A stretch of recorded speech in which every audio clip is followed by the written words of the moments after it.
بسم اللہ الرحمن الرحیم۔ چچا رحمت محلے بھر کے چچا تھے۔ چھوٹے تو چھوٹے، ان کی عمر سے بڑے بھی انہیں چچا ہی کہتے تھے۔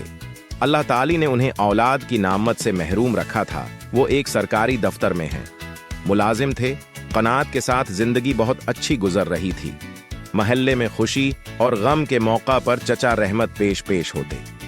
کوئی بیمار پڑ جاتا تو اسے ڈاکٹر کے پاس لے جانے میں مدد کرتے۔ محلے والوں کے لیے ان کی موجودگی کسی رحمت سے کم نہ تھی۔ چچا رحمت جس دفتر میں کام کرتے تھے، کچھ عرصے پہلے ایک ایسا افسر تبادلہ ہو کر آیا جو ہر سائل سے کام کرنے کے لیے نذرانہ طلب کرتا تھا۔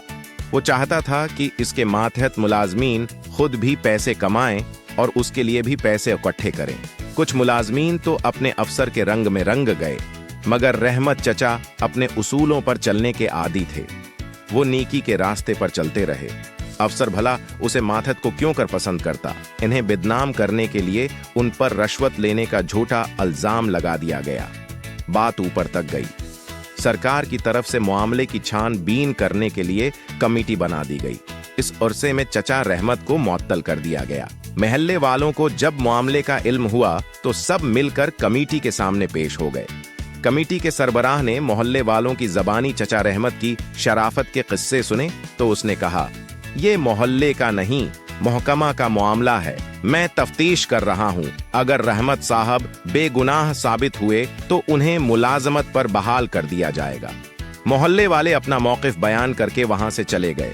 چچا رحمت کو اس وقت حیرت کا جھٹکا لگا تھا جب اس رشوت خور افسر ریاض الدین نے انہیں فون کیا۔ اسکرین پر نمبر دیکھ کر چچا رحمت نے الیک سلیک کی۔ افسر نے پوچھا، کیا تم کل میری کوٹھی پر آ سکتے ہو؟ جی سر، حاضر ہو جاؤں گا، چچا رحمت نے جواب دیا۔ دوسرے دن صبح 10 بجے اپنے افسر کی کوٹھی کے سامنے موجود تھے۔ گھنٹی بجانے پر چوکیدار گیٹ پر آیا۔ افسر نے رحمت کے بارے میں اسے پہلے ہی بتا دیا تھا۔ چچا رحمت کو ایک بڑے ڈرائنگ روم میں پہنچا دیا گیا۔ وہ صوفے پر بیٹھے افسر کے آنے کا انتظار کر رہے تھے کہ ایک لڑکا اچانک کمرے میں داخل ہوا۔ ہوا اس کی نظر رحمت چچا پر پڑی تو وہ بے اختیار بولا، آپ یہاں میری شکایت کرنے آئے ہیں؟ میں کچھ سمجھا نہیں۔ چچا رحمت لڑکے کو پہچان نہیں پائے تھے۔ میں تیمور ہوں، تیمور ریاض، وہی تیمور جسے۔ تیمور ابھی اتنا ہی کہہ پایا تھا کہ ریاض الدین ڈرائنگ روم میں داخل ہوا۔ اس نے تیمور کو دیکھتے ہی سخت لہجے میں پوچھا، تم ہوں تیمور ریاض، وہی تیمور جسے۔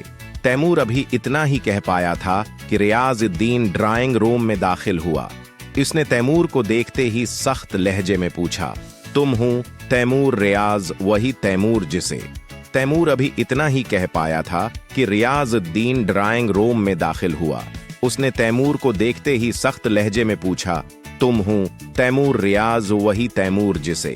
تیمور ابھی اتنا ہی کہہ پایا تھا کہ ریاض الدین ڈرائنگ روم میں داخل ہوا۔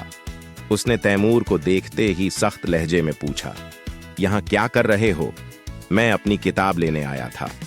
تیمور نے میز سے اپنی کتاب اٹھاتے ہوئے چچا رحمت پر نگاہ ڈالی۔ خوف کے مارے تیمور کا دل دھک دھک کر رہا تھا۔ اس نے ڈرائنگ روم سے باہر جاتے ہوئے 2 بار مڑ کر چچا رحمت کی طرف دیکھا۔ میں نے تمہیں اس لیے یہاں بلایا ہے کہ کیوں اپنی نوکری کے پیچھے ہاتھ دھو کر پڑے ہو؟ ویسا ہی کرو جیسا سب کر رہے ہیں۔ انکوائری کمیٹی کبھی تمہارے حق میں فیصلہ نہیں دے گی، کیونکہ چچا بے ساختہ بولے، کیونکہ وہ سب آپ کے ساتھ ملے ہوئے ہیں۔ رحمت چچا کی بات سن کر ریاض الدین نے کہا، آدمی تم ٹیڑھے ہو۔ عقل کا تقاضا یہی ہے کہ وہی کرو جیسا میں کہتا ہوں۔ اگر وہی کرو گے جو میں چاہتا ہوں تو سب کچھ ٹھیک ہو جائے گا۔ سوچ لو، ایسا سنہری موقع بار بار تمہیں نہیں ملے گا۔ سوچ لو، اچھی طرح سوچ لو۔ میں نے سوچ لیا ہے کہ وہی کرو گے جیسا میں کہہ رہا ہوں۔ ریاض الدین نے چچا رحمت کی بات درمیان سے اچک لی۔ میں نے سوچ لیا ہے کہ میں وہی کروں گا جیسا کرنے کا حکم میرے اللہ اور پیارے نبی نے دیا ہے۔ میں حلال روزی کماؤں گا، کسی صورت حرام نہیں کھاؤں گا۔ چچا رحمت یہ کہہ کر باہر جانے کے لیے اٹھے تو ریاض نے تلخ انداز میں کہا، تم جیسے لوگ ترقی نہیں کر سکتے۔ میں تو چاہتا تھا کہ تمہاری نوکری بچ جائے،